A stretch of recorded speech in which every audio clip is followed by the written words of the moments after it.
जीवित पुत्री का व्रत इस साल 25 सितंबर 2024 को रखा जाएगा।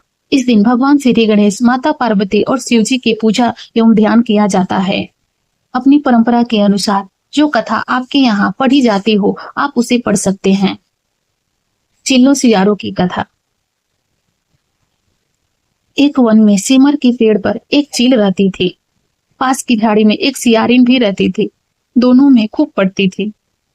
चिल्लो जो कुछ भी खाने को लेकर आती, उसमें से सियारिन के लिए जरूर हिस्सा रखती। सियारिन भी चिल्लो का ऐसे ही ध्यान रखती। इस तरह दोनों के जीवन आनंद से कट रहे थे। एक बार वन के पास गांव में औरतें जिउतिया की पूजा की तैयारी कर रही थी। चिल्लो ने उसे बड़े ध्यान से देखा और अपनी सखी सियारिन को भी बताया। फिर चिल्लो और सियारिन ने तय किया कि वे भी यह व्रत करेंगी। सियारो और चिल्लो ने जिउतिया का व्रत रखा। बड़ी निष्ठा और लगन से दोनों दिन भर भूखे और प्यासे मंगल कामना कर व्रत में रही। मगर रात होते ही सियारिन को भूख प्यास सताने लगी।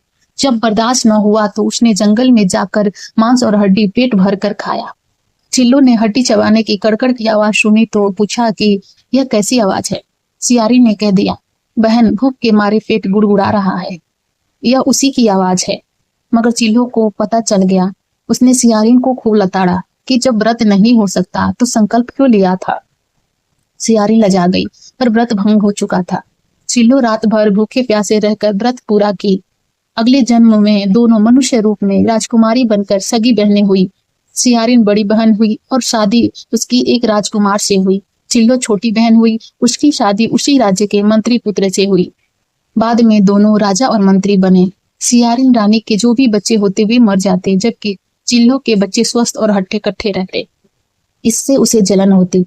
उसने कभी उनका सर कटवाकर डब्बे में बंद करा दिया, पर वह शीश मिठाई बन जाती और बच्चों का बाल तक बांका न होता। बार बार उसने अपनी बहन के बच्चों और पति को मारने का भी प्रयास किया, पर सफल नहीं हुई। आखिरकार देव योग से उसे भूल का आभास हुआ। उसने क्षमा मांगी और बहन के बताने पर जीवित पुत्री का व्रत विधि विधान से किया। उसके पुत्र जीवित भी रहे।